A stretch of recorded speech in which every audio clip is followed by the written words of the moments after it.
സ്വകാര്യ സർവകലാശാലകൾക്ക് അനുമതി നൽകിയതുമായി ബന്ധപ്പെട്ട് ന്യായീകരണവുമായി CPM നേതാവ് EP ജയരാജൻ. ഒരു കാലത്ത് ഭൂമി പരന്നത് എന്നായിരുന്നു പഠിപ്പിച്ചത് എന്നും ഇന്നും അങ്ങനെയാണോ എന്നും ഭൂമി ഉരുണ്ടത് എന്നല്ലേ ഇപ്പോൾ പഠിപ്പിക്കുന്നത് എന്നും EP-യുടെ മറുചോദ്യം. ശാസ്ത്രം വളർന്നില്ലേ, അതനുസരിച്ച് മാറ്റമുണ്ടാകും.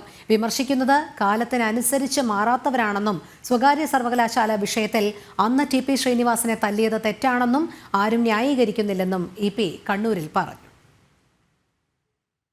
അത് കാലോചിതമായ പ്രശ്നങ്ങളെക്കുറിച്ച് നിരീക്ഷിക്കാൻ കഴിയാത്തവരുടെ അഭിപ്രായമാണ്. ഒരു കാലത്ത് ഭൂമി പരന്നതാ, ഉരുണ്ടതല്ലേ അല്ലേ? ഭൂമി പരന്നതാണെന്നാണ് സാങ്കല്പികത്വം. അന്ന് പഠിപ്പിച്ചതും ഭൂമി പരന്നതാണ്. ഇന്നതാണോ പഠിപ്പിക്കുന്നത്? ഇത് അണ്ഡാകൃതിയിലാണ്. ശാസ്ത്രം വളർന്നു, ചിന്ത വളർന്നു, കണ്ടുപിടുത്തം കൂടി, അനുഭവങ്ങൾ വർദ്ധിച്ചു വന്നു. അതുകൊണ്ട് പണ്ട് പരന്നതാണ്, പരന്നെടുക്കെ തന്നെ നിൽക്കണോ? എല്ലാ രംഗത്തും മാറ്റം വരികയാണ്. വിദ്യാഭ്യാസ രംഗത്ത് മാറ്റം വരികയാണ്. ഇന്ന് കേരളം ഉന്നതമായ വിദ്യാഭ്യാസ മേഖലയിലേക്ക് കടന്നു കയറി. ഇന്ന് കേരളത്തിൽ മുഴുവൻ കുട്ടികളും പഠിക്കുകയല്ലേ, സമ്പൂർണ്ണ സാക്ഷരതയില്ലേ? ഇത് പഠിക്കാത്തൊരു കുട്ടിയുണ്ടോ?